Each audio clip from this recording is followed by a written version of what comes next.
This week's The Walking Dead at times felt like a completely different program to last. I found The Well to be more upbeat, to contain better writing, and all round to be a much more enjoyable 45 minutes of TV than the season premiere. However, I can't escape the fact that this episode focused on two characters that I simply do not care about in Morgan and Carol, which I will discuss later on in this video. Firstly though, I want to talk about what I did like about the episode, and it would be silly not to mention first King Ezekiel and his trusty tiger Shiva. I've always been worried about how the character of Ezekiel would translate over to TV, as he is one of the most comic booky characters featured in The Walking Dead. The show has a history of watering down the more flamboyant and over-the-top characters that feature in the comics. I mean, the comic book version of the Governor and the TV show version might as well be different characters completely. Thankfully, the TV King Ezekiel is as mad and as wacky as he appears on paper, speaking for most of the episode like some kind of character from a Shakespeare play. It was this kooky nature that caused him to be one of my favourite characters in the comics, and he was instantly likeable during his introduction to the show. Not since Eugene, Rosita and Abraham appeared towards the end of Season 4, has there been any new characters appear on the show who I've particularly given a shit about. So I'm really happy that the writers seem to have done Ezekiel justice.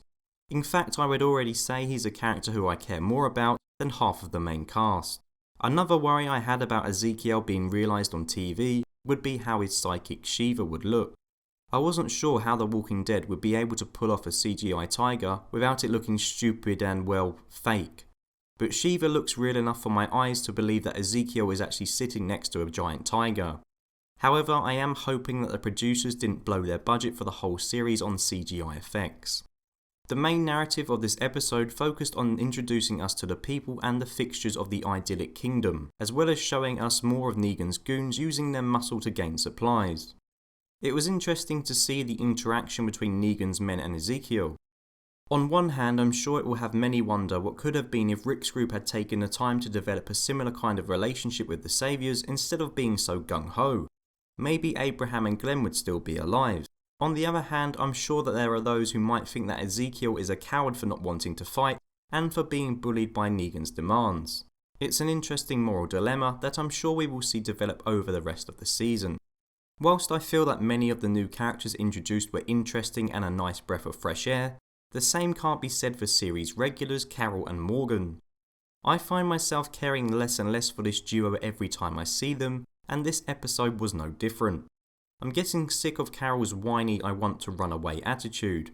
I've already mentioned in the video I made regarding Season 6 that a lot of her actions since the start of that season feel nonsensical and extremely out of character, and I still stand by this statement.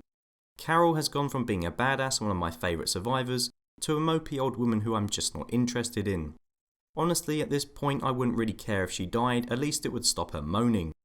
The end of the episode did provide some reason for optimism regarding her, as she seems to have now settled into a house on the edge of the kingdom, so I'm hoping that we won't be seeing any more of this wanting to disappear nonsense from her in the future. When it comes to other series regular Morgan, he is a character who I find unbelievably boring. Since he turned into a Jedi monk and took up the whole life is precious persona, I feel like falling asleep every time he appears. For me, Morgan is a character similar to Father Gabriel, and what I mean by that is that he's a dull side character. The showrunners seem to know that Father Gabriel is a pretty weak character, which is why he doesn't get much screen time anymore. I just wish Morgan got the same treatment as well. Hell, I would have even rather followed Aaron or Enid to the kingdom than Morgan. At least I would be able to learn something new about their characters or their backstories.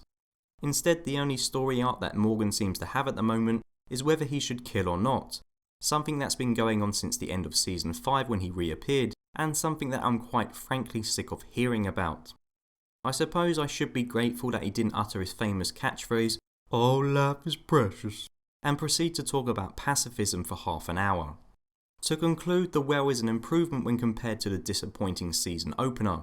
It introduces an interesting new community and a solid and lovable character in King Ezekiel. However, I can't shake the feeling that I would have enjoyed this episode a lot more if it wasn't centered on two characters from Rick's group which I find extremely boring to watch. The Well is a decent episode of The Walking Dead, but it still has a lot to do if it's to get back to its best.